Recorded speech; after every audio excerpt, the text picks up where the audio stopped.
नमस्कार आप सभी को। तो आज हमारा दिन की शुरुआत हुई है ब्रंच से।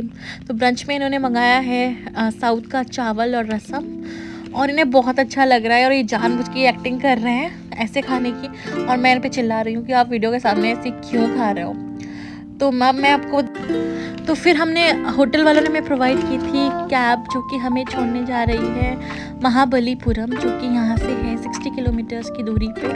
और वहाँ पर बहुत सारे टेम्पल्स हैं। और यहाँ पे हमें कार में मिला है 2 वाटर बॉटल्स और लोशन और मॉइस्चराइज़र मिला है। आई डोंट नो किसी चीज़ के लिए काम आएगा, क्योंकि मेरे पास तो ऑलरेडी है अपनी सनस्क्रीन, मगर ये बहुत ही अच्छा जेस्चर है। और अब मैं दिखाने जा रही हूँ आपको कि हमारे साथ हैं हमारे ड्राइवर अंकल, जो हमारे साथ रहेंगे पूरी ट्रिप में। ये 6 से 7 घंटे की ट्रिप होने वाली है।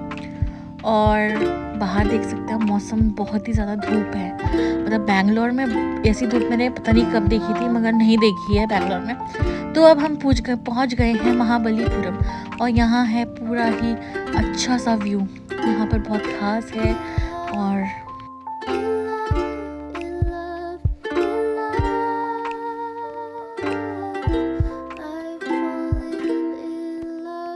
और हमने यहाँ पर बहुत अच्छी फ़ोटोज़ खिंचवाई है, क्योंकि यहाँ पे बहुत ग्रीनरी है और सनलाइट की काफ़ी अच्छी है। तो मैंने यहाँ पर अपने हस्बैंड को बोल के अच्छी फ़ोटोज़ अपनी क्लिक करवाने की कोशिश की है। तो यहाँ पे दिख रहा है, जैसे आपको दिख रहा है सामने, बे ऑफ बंगाल है। तो बे ऑफ बंगाल का जो समुद्र है वो बहुत ही ज़्यादा सुंदर है। मुझे लहरें सुन के बहुत अच्छा लग रहा था। मैंने कोशिश करी है कि मैं बनाऊँ आगे जाके वीडियो, बट नहीं बना पाई। और अभी ये सामने जो मंदिर दिख रहा है वो शिव जी का मंदिर है। जैसा कि मैंने सुना है कि ये शिव जी का मंदिर है। हमको बाहर गाइड भी मिल रहे थे, मगर हमने नहीं करवाया। बट मैं बाद में पछताई हूँ कि मैंने क्यों नहीं करवाया, क्योंकि मंदिर में बहुत चीज़ें हैं जो हिस्टोरिक है। जैसे कि लोग वहाँ कह रहे थे कि ये जो मंदिर बना है वो स्टोन काट के बना है, पत्थर काट के। तो ये जो डिज़ाइन है वो पूरा पत्थर के ऊपर हुआ है, कोई भी कटिंग या कुछ भी नहीं हुई है, बस उन्हें तराश के इसको बनाया गया है। तो आप देख सकते हैं यहाँ पर लाइन से गाय बैठी हैं, जो कि एक हिंदू देवी माँ का प्रतीक है। और मैं जैसे कि लोग वहाँ कह रहे थे कि ये शिवलिंगा यानी कि शिव जी का मंदिर है। और वहाँ पे मैं आपको आगे दिखाऊंगी कि कैसा है। तो मैं यहाँ पर डिटेल्स देख रही थी कि कितना सुंदर 8वीं सदी का ये मंदिर है। तो 8वीं सदी में इतने ज़्यादा कलाकार लोग भी शामिल थे, जबकि वहाँ पे मशीन्स या कोई भी मशीनरी टूल्स कुछ भी इस्तेमाल नहीं कर सकते थे। फिर भी इतना डिटेल्ड और इतना सुंदर जो है वो मंदिर बनाया गया है। कितने अच्छे से इसको, मतलब बहुत ही अच्छा मुझे लग रहा था। तो आप चाहे तो इस वीडियो को पॉज करके ये पढ़ सकते हैं कि ये क्या लिखा है, सो दैट आपको ये मज़ा आए। और आप देख पा रहे हो कि ये मंदिर कितना ऊंचा है और पूरा पत्थर से बना है। एक भी जगह से इसमें सीमेंट का इस्तेमाल नहीं है। तो यहाँ आप देख रहे हैं पूरा शिव जी का परिवार, जिसमें पार्वती माता, उनके 2 बेटे और उनकी बेटी की तस्वीर लगी हुई है। और ये कुछ शेर जैसी आकृति का मैंने कुछ देखा था, तो बहुत अच्छा लगा था देखने में। और ये मुझे समझ नहीं आया कि क्या है, मगर मेरे हस्बैंड कह रहे थे कि ये गाय के लिए जो चारा डालने वाली जगह होती है वो है। और मुझे भी ऐसा लगा कि शायद वो ही ना हो, क्योंकि मैंने घर में देखा है ऐसे बना हुआ। तो मैं आगे आगे जाती जा रही थी, वैसे वैसे मेरा जो इंटरेस्ट है वो बढ़ता जा रहा था। तो वहाँ पे बहुत ही सुंदर आकृति के, मतलब इतने सारे शेर और इतने सारी गाय वहाँ पे बनाई हुई थी, बिल्कुल एक जैसी। तो ये है इसका मंदिर का बैक साइड। और बैक साइड में यहाँ पे मैं एक लेडी से मिली थी, जिससे मैंने पूछा कि ये क्या है। तो वहाँ अंदर जो है, तो अब आप देख सकते हैं कितनी गर्मी हो रही है, पूरा पसीना ही पसीना। पीछे है लहरें, मेरा मन कर रहा है वहाँ जाके डूब जाऊँ। तो अभी हमारे जो भैया हैं वो हमको दूसरे मंदिर पे ले जाने के लिए आ गए थे। तो अब हम चल रहे हैं दूसरी मंदिर की तरफ। तो दूसरा मंदिर जो था वो बहुत पास था पहले मंदिर के। तो यहाँ पे पत्थर ही पत्थर मुझे दिख रहे थे पड़े हुए, और उसके आगे 3-4 टाइप के मंदिर थे। तो मेरे हस्बैंड ने एक गाइड को कर लिया था अपने साथ, जो कि बता रहा था स्टोरी, मगर मेरे सर के ऊपर से जा रहा था। मगर ये मंदिर जो है वो शायद द्रौपदी के लिए बनाया गया, मेरे हस्बैंड ने मुझे बाद में बताया। और ये अर्जुना के लिए बनाया गया, जो कि है शिव मंदिर। उन्हें जो गाइड है वो दिखा रहे कि मैडम ये है मंदिर, तो ये है शिव जी का मंदिर। और जो द्रौपदी का मंदिर है उसमें आपकी दुर्गा की मूर्ति स्थापित है। और ये है एक बड़ा सा हाथी जो मुझे दिखा रहे थे, बहुत ही सुंदर है। और ये पत्थर में ही बनाया गया है, कुछ भी कटिंग या कुछ नहीं की गई है। फिर ये मंदिर जो है ये भीम के लिए बनाया गया था, यहाँ पर इनकी लोकल एक टेल है जिसमें ये बात करते हैं इस बारे में। तो मेरे हस्बैंड ने पूछा कि क्या यहाँ पर महाभारत से कुछ आए थे? तो उन्होंने कहा नहीं, नहीं, ये सिर्फ़ एक कथा है, लोक कथा जो कि लोग बोलते हैं। ये आपको दिख रहे क्यूट से हैं यहाँ पे गणेश भगवान जी। और फिर हम लोग ये सब देख के आ गए वापस अपनी कार पे। और फिर हम लोग गए हैं तीसरे मंदिर, जो सेम बनाया गया है आपका इनग्रेव करके पत्थरों को। आप चाहो तो इसे पॉज करके इसके बारे में पढ़ सकते हैं। Unfinished rock cut cave temple.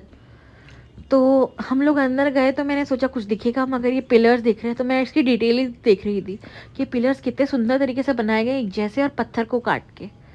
और मैंने देखा कि यहाँ पर कुछ गुफाएं बनी हुई थी छोटी छोटी, मगर ऐसे कोई पर्टिकुलर कोई भगवान जी नहीं रखे थे वहाँ पे, खाली गुफाएं थी। तो फिर मैंने ये वीडियो शूट करा और देखा पूरा यहाँ पर कुछ नीचे कुछ बना हुआ है। तो फिर मुझे समझ नहीं आया कि क्या है, तो मैं आगे बढ़ गई। तो फिर मैंने आगे बढ़ के देखा तो जो मैं आपको दिखा रही थी गहराई, वहाँ पे बहुत ही सुंदर इन्होंने कला बनाई हुई है पत्थर में ही, जो कि है शेर, हाथी, ये सब बनाए गए हैं और इंसानों की भी। फिर हम लोग थोड़ा सा वॉक करके गए आगे। मैंने सोचा कि क्या मिलेगा अब आगे देखने को कुछ नया। तो ये मेरे हस्बैंड जो है, इनको बोला ज़रा पोज मारा। तो ये आपको दिखा रहे हैं कि हम लोग कहाँ जा रहे हैं। तो हम लोग अब जा रहे हैं एक नई जगह देखने। ओ माय गॉड, मैं तो इसे देखते ही शॉक रह गई कि ये पत्थर ऐसे कैसे टिका हुआ है। बिल्कुल ही ज़्यादा स्लोप है वहाँ पे, इतना स्लोप है कि जब मैं उस पत्थर की तरफ जाने की कोशिश कर रही थी ऊपर, तो मेरे लिटरली पैर फिसल रहे थे। और ये आपको अगर पढ़ना है इसके बारे में तो आप इसको वीडियो को पॉज करके इसको पढ़ सकते हैं। तो जैसे जैसे मैं इसके पत्थर के करीब जा रही थी वैसे वैसे मुझे डर लग रहा था कि कैसे ये टिका हुआ है, क्योंकि ये पत्थर जो है वो बिल्कुल ही ज़्यादा ढाल पे बना हुआ था। अभी ऐसा पत्थर मतलब टिकना बहुत ही ज़्यादा नामुमकिन सा है, क्योंकि ये क्या हो रहा है, मुझे डर भी लग रहा था कि कहीं ये खिसक ना जाए, मगर मुझे लगता नहीं है ऐसा कुछ होगा। कुछ देर यहाँ पर बिताने के बाद, कुछ लोकल लोगों से बात करने के बाद यहाँ पे हम लोग बैठे और थोड़ा सा धूप से राहत पाई। और मैं कोशिश कर रही थी इस पत्थर के नीचे देखने की क्या हो सकता है, किस वजह से ये, पर मैं नहीं पता कर पाई।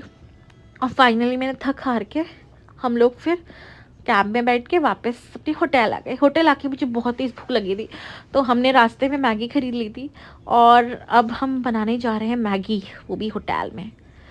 तो अब मैं देखती हूँ गाइड कि इसको कैसे चलाना है, पर इसमें मुझे कुछ भी नहीं मिला, तो ये मेरे किसी काम का नहीं है और मैं इसको वापस रख दूँगी। और मैंने खुद ही ट्राई करके अपना दिमाग लगा के इंडक्शन ऑन किया और मैगी बनाई मेरे हस्बैंड जी ने। और उसके बाद हमने खाई मैगी और फिर आराम से बैठ गए। और मैं मैगी की बनाने के बाद की तस्वीर नहीं खींच पाई, क्योंकि इतनी तेज़ भूख लगी थी कि मैंने जल्दी जल्दी हमने सर्व किया और उसके बाद मैंने खा लिया। और खाने के बाद हम लोग लेट गए। और ये पानी जो है ये गरम गरम पानी है, तो मैं चेक कर रही थी। और मैं आपको दिखाने जा रही हूँ अपना जो कटोरी वटोरी का जो सेट है यहाँ पे, बहुत ही सुंदर बाउल है। मेरा तो इनमें दिल आ गया है, मेरा तो मन कर रहा है कि इनको उठा के घर लेके जाऊँ, बट हम ऐसा नहीं कर सकते और ना हम ऐसे करेंगे क्योंकि हम चोर नहीं हैं। तो ये देखिए बाउल, मैंने 3 बाउल निकाल लिए क्योंकि हम लोग को खाना भी है। और ये मैं सोच रही हूँ चिप्स एक जगह पे निकाल लूँ। और ये हैं प्लेट्स, बहुत सारी प्लेट्स हैं। और बस, और हमें सब कुकिंग के लिए सारा सामान मिला है, तो हमारे लिए कुकिंग बहुत इजी हो गई है। तो हमने 4 पैकेट मैगी बना ली, क्योंकि सुबह हमने 11 बजे खाया था अपना ब्रंच। और ये हमारा पानी उबलने लगा है, सो मिशन सक्सेसफुल। तो इंडक्शन चल गया है और ये अब मेरे बनाएंगे हम मैगी नूडल्स। तो अब हमें मज़ा आएगा, देखते हैं कैसे। अब मिलेंगे हम अगली वीडियो में। अगर आप चाहते हैं कि मैं ऐसे ही व्लॉग बनाती रहूँ तो प्लीज़ कमेंट करिएगा एंड सब्सक्राइब करिए।